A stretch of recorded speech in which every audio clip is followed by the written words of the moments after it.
Hello student, आज के segment में बेटा हम पोस्ट ट्रांसक्रिप्शनल मॉडिफिकेशन पढ़ेंगे यूकैरियोट्स में। हमने प्रीवियस सेगमेंट में ट्रांसक्रिप्शन इन प्रोकैरियोट्स पढ़ा था कि there is a single enzyme RNA polymerase which help in transcription. लेकिन जो यूकैरियोट्स होते हैं वहाँ पे अलग अलग आरएनए पॉलीमरेज हैं अलग अलग आरएनए बनाने के लिए, पर जो जितनी भी ट्रांसक्रिप्शन की प्रोसेस है जो प्रोकैरियोट्स में हो या यूकैरियोट्स में हो, सभी के अंदर 3 बेसिक स्टेप होते हैं, इनिशिएशन, एलोंगेशन एंड टर्मिनेशन। लेकिन यदि मैं बात करूं यूकैरियोट्स की, तो यूकैरियोट्स में जो प्राइमरी ट्रांसक्रिप्ट बनता है, जो आरएनए बनता है, वो इनएक्टिव होता है, तो उसकी प्रोसेसिंग की रिक्वायरमेंट होती है बेटा। तो आज के सेगमेंट में हम पढ़ेंगे पोस्ट ट्रांसक्रिप्शनल मॉडिफिकेशन या प्रोसेसिंग ऑफ आरएनए। एमआरएनए की कैसी प्रोसेसिंग होती है यूकैरियोट्स में, तो आप लिखें थोड़ा सा प्रोसेसिंग ऑफ एमआरएनए, हेडिंग डाल लें प्रोसेसिंग ऑफ एमआरएनए, और you can call nascent mRNA और यू कैन कॉल एचएनआरएनए। ये हमारा आज का सेगमेंट रहेगा, जिसको आपकी एनसीईआरटी टॉपिक का नाम देता है post transcriptional modification. Post transcriptional modification थोड़ा सा समझते हैं बेटा। हम बात कर रहे हैं यूकैरियोट्स की। इन केस ऑफ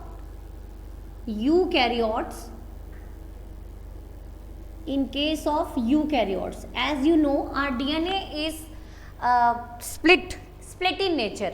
आप लोगों ने पैकिंग ऑफ डीएनए में समझा था कि हमारा डीएनए कहीं पे हाईली पैक है, कहीं पे लूजली पैक है, जिसको हमने हेट्रोक्रोमेटिन और यूक्रोमेटिन कहा था।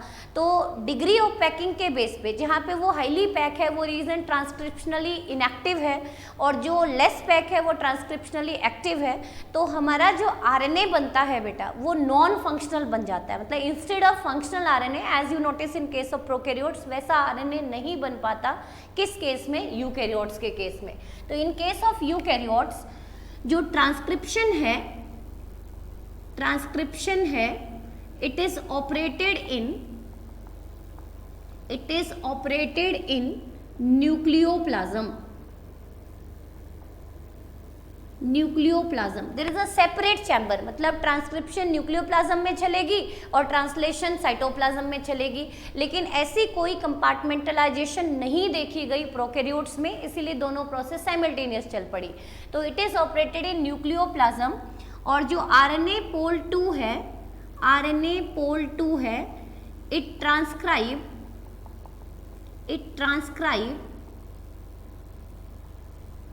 एचएनआरएनए, जिसको आपने नाम दिया था heterogeneous nuclear RNA. Again step वही होंगे बेटा, वही सेम स्टेप होंगे जो हमने पढ़ा, इनिशिएशन होगा, एलोंगेशन होगा, टर्मिनेशन होगा, एग्जैक्टली सेम स्टेप। लेकिन प्रोकैरियोट्स के केस में जो आरएनए बना था वो फंक्शनल था। यूकैरियोट के केस में जो आरएनए बना है हिट्रोजीनियस न्यूक्लियर आरएनए बना है, वो नॉन फंक्शनल है। वो कैसा है बेटा? वो नॉन फंक्शनल है, और इसको हमने नाम दिया primary transcript. This is known as primary transcript.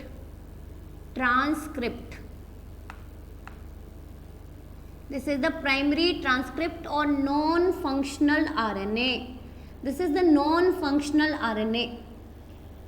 ये प्रोसेस आपकी न्यूक्लियोप्लाज्म में चली, और किस फेज ऑफ सेल साइकिल में चली बेटा? G1 and G2 phase of cell cycle में चली, of interphase of cell cycle में चली। क्लियर? लेकिन प्रोकैरियोट्स में हमारा जो आरएनए था उसको हमने फंक्शनल आरएनए कहा था, लेकिन यहाँ पे हमने नाम दिया एचएनआरएनए, प्राइमरी ट्रांसक्रिप्ट, और नेसेंट आरएनए। क्या ये आरएनए रेडी है ट्रांसलेशन के लिए? नो।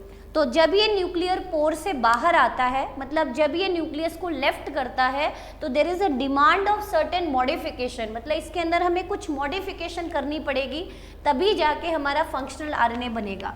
तो this primary transcript undergo certain modification और प्रोसेसिंग।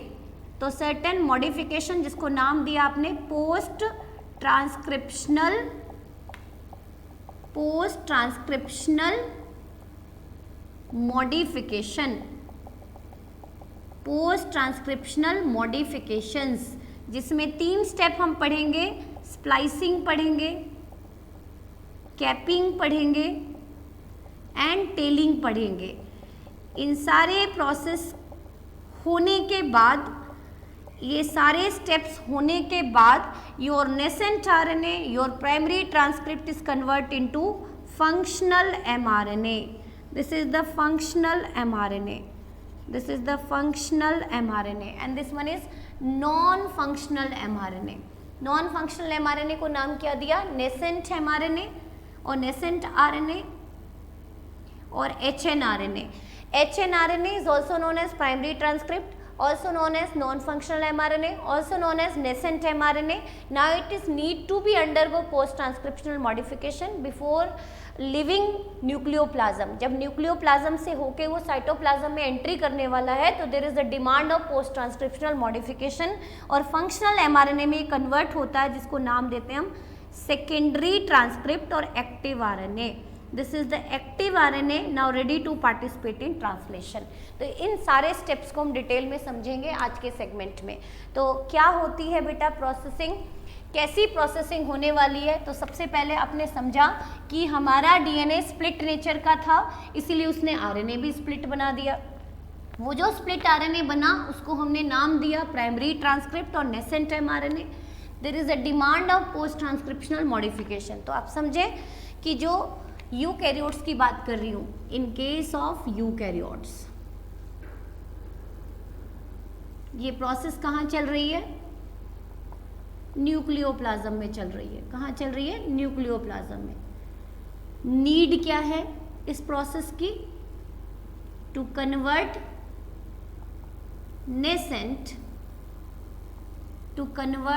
नेसेंट एमआरएनए और एचएनआरएनए इनटू फंक्शनल एमआरएनए।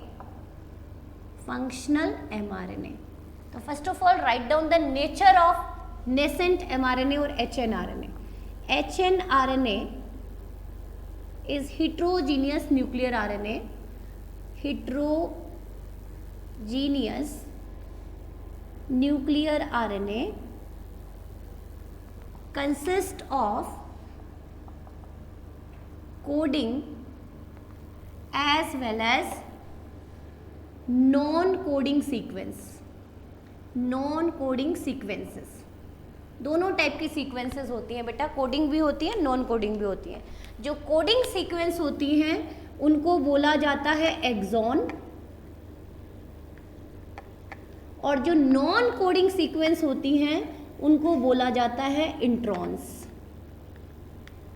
इसका मतलब यदि हमें अपने एचएनआरएनए को, नेसेंट आरएनए को कन्वर्ट करना है फंक्शनल एमआरएनए में, तो हमें किसको कट करके रिमूव करना पड़ेगा? इंट्रॉन्स को। तो सबसे पहला स्टेप आएगा बेटा स्प्लाइसिंग।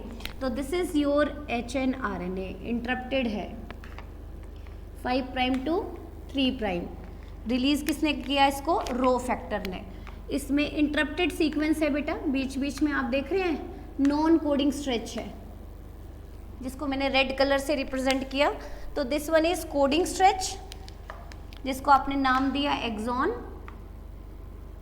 फंक्शनल सेगमेंट है, and this one is intron. Now it undergo splicing.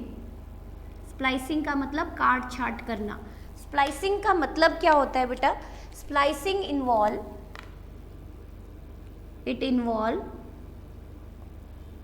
cut and removal of introns and rejoining of axon to form spliced RNA।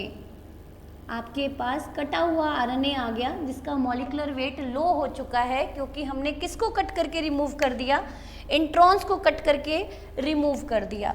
तो now this RNA is said to be spliced RNA. Size छोटा हो गया, molecular weight low हो गया, तो this is spliced RNA.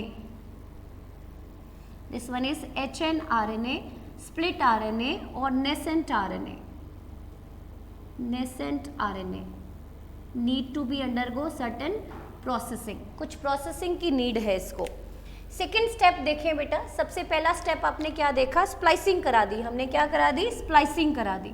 सबसे first step splicing करा दी. अब हम इसमें कराएंगे कैपिंग एंड देन क्या कराएंगे, टेलिंग. कैपिंग किस एंड पे करते हैं, 5 प्राइम एंड पे कैप लगाएंगे, और टेलिंग किस पे करेंगे बेटा, हम 3 प्राइम एंड पे. टेल कहाँ लगाएंगे, टेल कहाँ लगाएंगे हम, 3 प्राइम एंड पे. तो this is the important point. Again पूछा जाता है 5 प्राइम एंड पे हम क्या करते हैं, 3 प्राइम एंड पे क्या करते हैं. तो कैपिंग में a specialized base pair, a specialized basis known as methylated guanosin triphosphate. Full form लिख लें, this is #methylated guanosin specialized substrate और specialized basis methylated guanosin triphosphate. A specialized base pair या स्पेशलाइज्ड सबस्ट्रेट कह सकते हैं आप, और specialised ribo nucleoside triphosphate कह सकते हैं आप. सिंपल गुआनोसिन ट्राइफॉस्फेट नहीं है, मिथाइलेशन कर दी है हमने. तो स्पेशलाइज्ड सबस्ट्रेट इज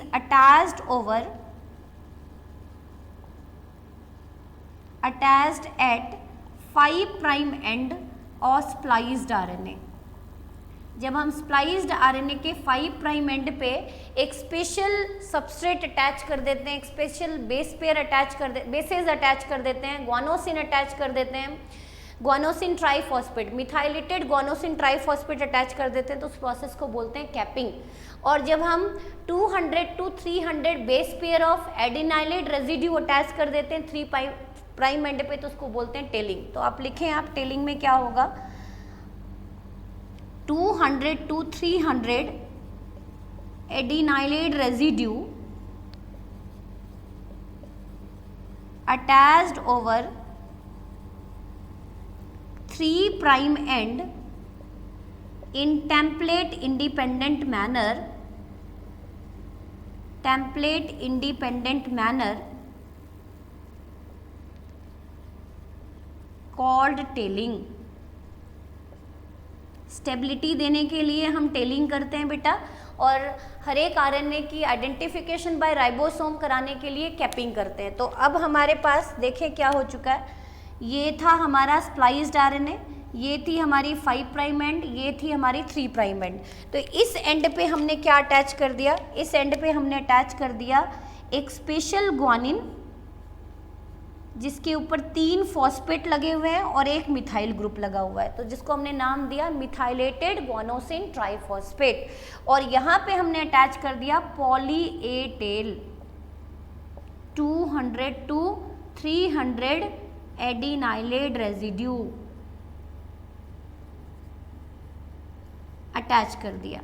तो आपने क्या देखा कि जो हमारा HNRNA बना था, नेसेंट RNA, वो नॉन फंक्शनल था. उसको फंक्शनल में कन्वर्ट करने के लिए हमने स्प्लाइसिंग की, हमने इंट्रॉन्स को कट करके रिमूव कर दिया और हमारे पास स्प्लाइज्ड RNA आ गया. इस स्प्लाइज्ड RNA के ऊपर हमने 5 प्राइम एंड पे कैपिंग की, 3 प्राइम एंड पे टेलिंग की. This is the important event. आपसे कई बार क्वेश्चन भी पूछ लिया जाता है कैपिंग का क्या रोल है. तो capping always done at which end, 5 prime end. It help in RNA identification via ribosome, या आप कह सकते हैं कि जब ये राइबोसोम न्यूक्लियर पोर से होता हुआ बाहर जाएगा तो इसको राइबोसोम से अटैच होना है जाके. तो अटैचमेंट में कौन सा एंड हेल्प करता है, 5 प्राइम एंड का कैप एंड, जहाँ पे हमने कौन से बेसिस अटैच किए हैं, मिथाइलेटेड गुआनोसिन ट्राइफॉस्फेट. और टेलिंग क्यों कराते हैं बेटा, स्टेबिलिटी देने के लिए. टेलिंग ऑलवेज किस एंड पे हो रही है, 3 प्राइम एंड पे 200 बेस पेयर एडेनिन अटैच कर दिए हैं. It provide stability to RNA और it protect RNA from enzyme and prevent their dissolution in cytoplasm. ये स्टेबिलिटी देता है, प्रोटेक्शन देता है। तो होपफुली आपने समझा होगा कि यूकैरियोट्स के अंदर जो आरएनए होता है वो नॉन फंक्शनल बनता है, जिसको हमने एचएनआरएनए नाम दिया, प्राइमरी ट्रांसक्रिप्ट नाम दिया, और इसको नेसेंट आरएनए के नाम से भी जाना जाता है। क्योंकि ये आरएनए रेडी नहीं है ट्रांसलेशन के लिए, इसीलिए हमें उसके अंदर कुछ प्रोसेसिंग करानी पड़ती है, मॉडिफिकेशन करानी पड़ती है, और ये सारे इवेंट न्यूक्लियोप्लाज्म में चलते हैं। 3 बेसिक इवेंट होते हैं बेटा। स्प्लाइसिंग होती है जिसमें इंट्रॉन्स को रिमूव किया जाता है और एक्सॉन्स को जोड़ा जाता है, अटैच किया जाता है, लाइगेशन की जाती है। फिर 5 प्राइम एंड पे कैपिंग की जाती है, बहुत ही इंपॉर्टेंट इवेंट है। It help in identification of RNA by ribosome, इसी के थ्रू राइबोसोम आरएनए को आइडेंटिफाई करता है। 5 प्राइम एंड पे हमने मिथाइलेटेड गुआनोसिन ट्राइफॉस्फेट अटैच कर दिया, एक स्पेशल सबस्ट्रेट अटैच किया है, और 3 प्राइम एंड पे हमने 200 to 300 एडिनाइलेट रेजिड्यू अटैच किए हैं, most important in template independent manner. Continue attach करते चले जाते हैं ए कंटिन्यू, ताकि उसका डेंसिटी बढ़ जाए, स्टेबिलिटी बढ़ जाए और उसको एंजाइम हाइड्रोलाइज ना कर पाए। तो this is the complete explanation. Now your hnRNA is transform into functional mRNA, that is secondary transcript. In next segment we discuss about translation. Thank you so much.